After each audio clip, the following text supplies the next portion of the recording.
EVM, SIR, चुनाव आयोग, इसकी मदद से बनी हुई ये सरकार किस तरीके से देश में भ्रम फैलाती है, किस तरीके से अपनी विफलताओं को छिपाने के लिए ये एक से एक ये कांड किए जा रहे हैं।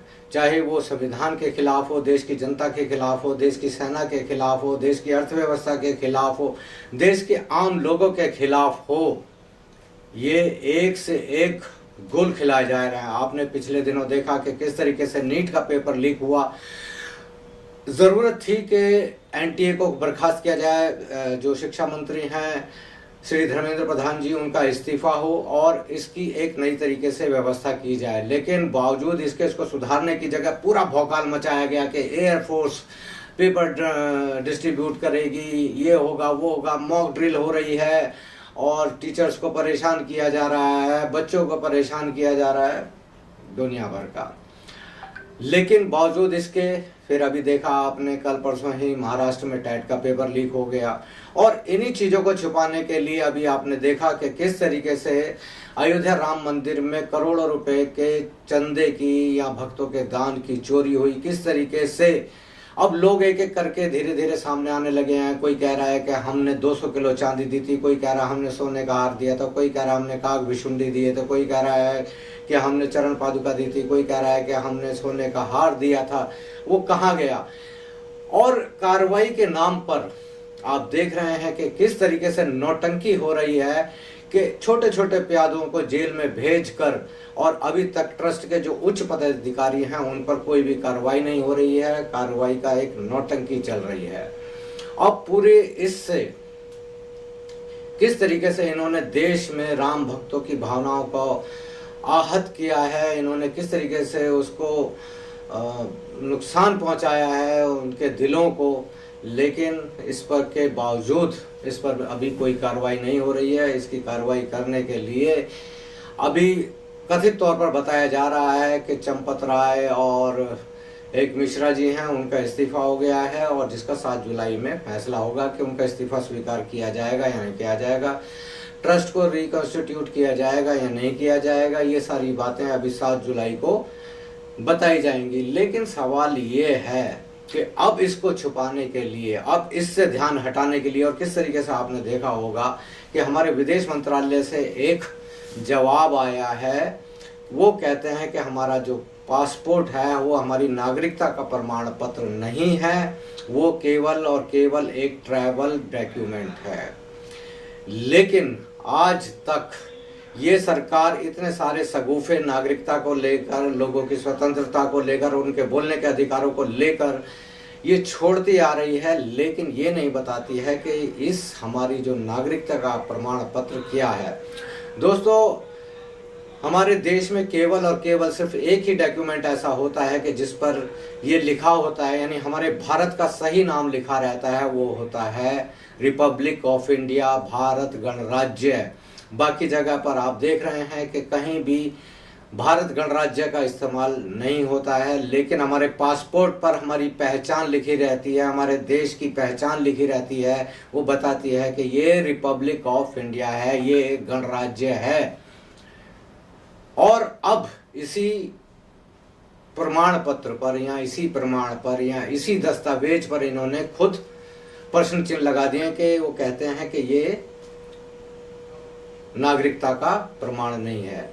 लेकिन मैं इससे पहले, आगे जाने से पहले आपको बता दूं कि इस जो नागरिकता का प्रमाण है, ये पासपोर्ट एक्ट की कुछ कॉपी मेरे पास में है, जिसमें जब कोई एक्ट बनता है तो उसकी डेफिनेशन लिखी रहती है। तो मैं इसमें आपको पहले डेफिनेशन बताता हूं।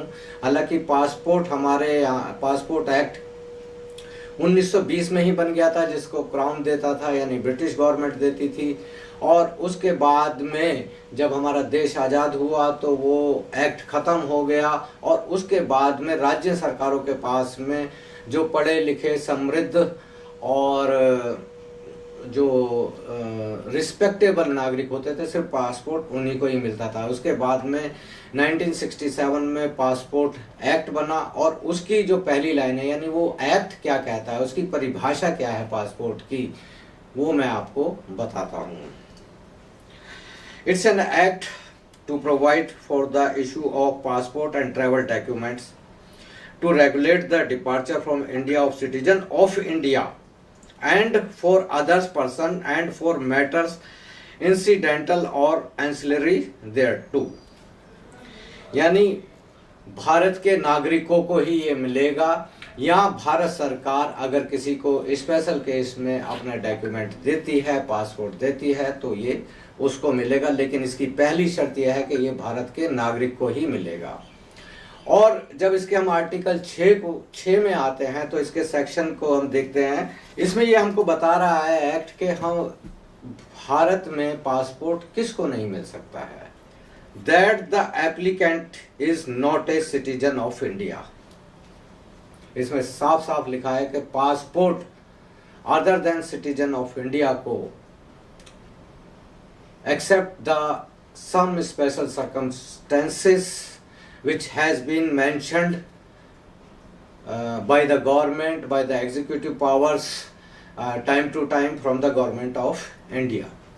तो ये जब आपको इसमें साफ साफ लिखा है कि ये सिर्फ सिटीजन ऑफ इंडिया को ही मिलेगा, तो ये किस तरीके से इन्होंने एक बवाल मचा दिया है पासपोर्ट को लेकर। दरअसल ये सिर्फ एक बवाल नहीं है दोस्तों, ये एक इनकी सोची समझी रणनीति। तो सबसे पहली बात तो ये कि अब लोग सोचने लग गए हैं कि भाई अगर हम भारत के नागरिक नहीं हैं तो कौन है।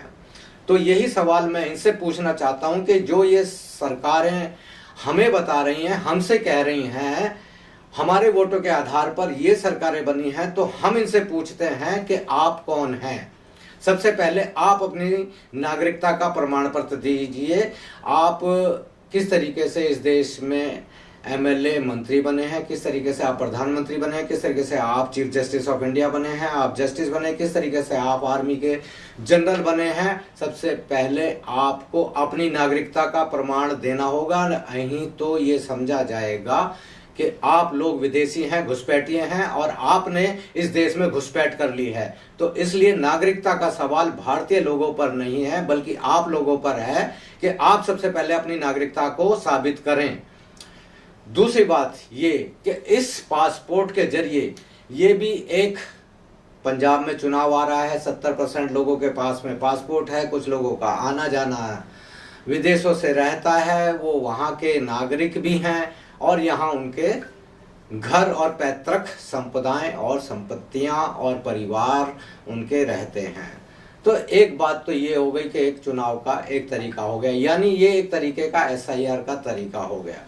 एसआईआर क्या है? एसआईआर भी एक मिनी एनआरसी है। एनआरसी क्या है? यानी अपने ही देश के लोगों को नागरिकता साबित करनी होगी, और अगर वो अपनी नागरिकता साबित नहीं कर पाएंगे जो इनके कानून है उसके अनुसार, तो उनको डिटेंशन सेंटर में डाल दिया जाएगा। एनआरसी जब शुरू में आई थी तो आपने देखा था कि रेवेन्यू डिपार्टमेंट का एक कागज मांग रहे थे ये लोग, जिसमें कि 1951 से पहले का रेवेन्यू डिपार्टमेंट का कागज चाहिए था, जबकि देश की 70 से 80% लोगों के पास में रेवेन्यू डिपार्टमेंट का कोई कागज नहीं था, क्योंकि आज भी देश की 80% जो वेल्थ है, संपदा है, वो मात्र 10% लोगों के पास में है, जमीनें या जो भी हैं।